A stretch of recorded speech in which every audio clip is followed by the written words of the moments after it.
saya Bayi Nurulizati dari Prodi PAI 6D. Di sini saya akan mempresentasikan tutorial uji main with new SPSS. Uji main with new bertujuan untuk mengetahui ada tidaknya perbedaan rata-rata dua sampel yang tidak berpasangan. Jumlah sampel yang digunakan tidak harus sama. Uji main with new merupakan bagian dari statistik non-parametrik, maka dalam uji main with new tidak diperlukan data penelitian yang berdistribusi normal dan homogen. Uji main with new digunakan sebagai alternatif dari uji independent sample test jika data penelitian tidak berdistribusi normal dan tidak homogen. Yang kedua, langkah-langkah uji main with new. Yang pertama, input data. Yang kedua, analisis. Yang ketiga, output SPSS. Materi terakhir, contoh kasus. Seorang guru ingin mengetahui apakah ada pengaruh penggunaan metode diskusi terhadap hasil belajar siswa dalam mata pelajaran fikih kelas 9. Untuk keperluan tersebut, guru tidak menggunakan metode diskusi pada kelas 9A dan menggunakan metode diskusi pada kelas 9B. Kemudian guru tersebut memberikan ulangan untuk masing-masing kelas dengan soal yang sama dan diperoleh hasil sebagai berikut.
Interpretasi.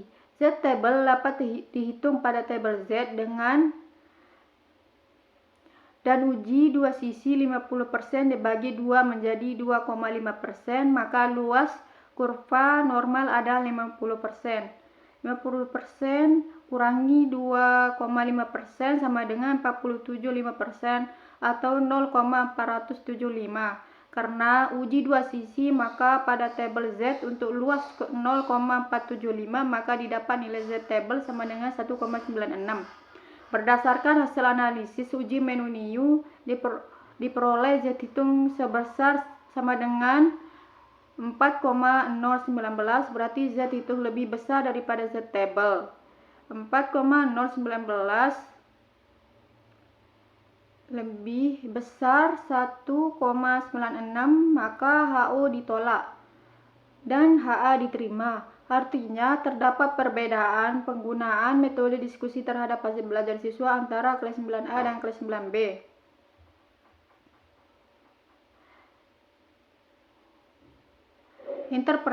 Untuk mempermudah di mana kedudukan Z hitung dan Z-table, maka perlu dibuat gambar sebagai berikut. Dalam gambar terlihat bahwa ternyata harga Z hitung berada di luar daerah penerimaan HO, di mana Z hitung lebih besar dari tabel Z-table. 4,019 1,96 bagi 2 menjadi 2,5%, maka luas kurva normal adalah 50%.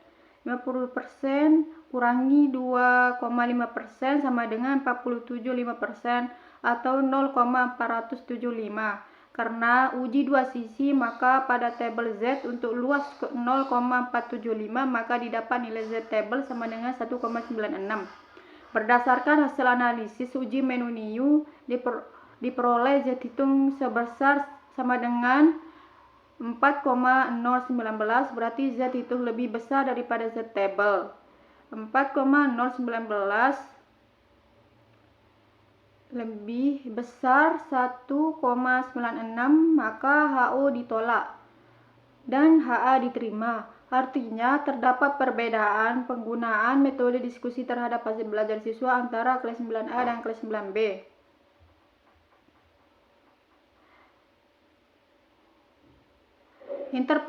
Untuk mempermudah di mana kedudukan Z hitung dan Z-table, maka perlu dibuat gambar sebagai berikut. Dalam gambar terlihat bahwa ternyata harga Z hitung berada di luar daerah penerimaan HO, di mana Z hitung lebih besar dari tabel Z-table. 4,019 1,96. Adapun gambarnya adalah sebagai berikut. Kesimpulan. Berdasarkan penelitian ini dapat disimpulkan di mana hipotesis 0 HO yang diajukan bahwa tidak terdapat perbedaan penggunaan metode diskusi terhadap hasil belajar siswa antara kelas 9A dan 9B ditolak. Artinya terdapat perbedaan penggunaan metode diskusi terhadap hasil belajar siswa antara kelas 9A dan kelas 9B.